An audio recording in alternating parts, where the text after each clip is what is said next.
KTM unveiled the all-new 2024 Duke 390.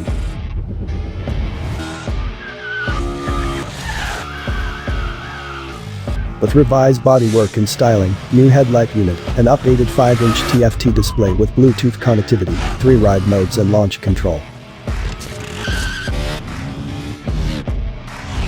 In terms of performance, a new bigger 399cc liquid-cooled engine which makes around 44 bhp and 39 Nm of torque, along with improved gearbox, a better optimized cylinder head and larger airbox.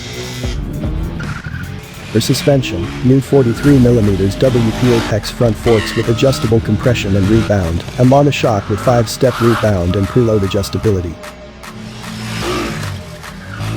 For braking, 320mm disc in front and 240mm in the rear with cornering and Supermoto ABS.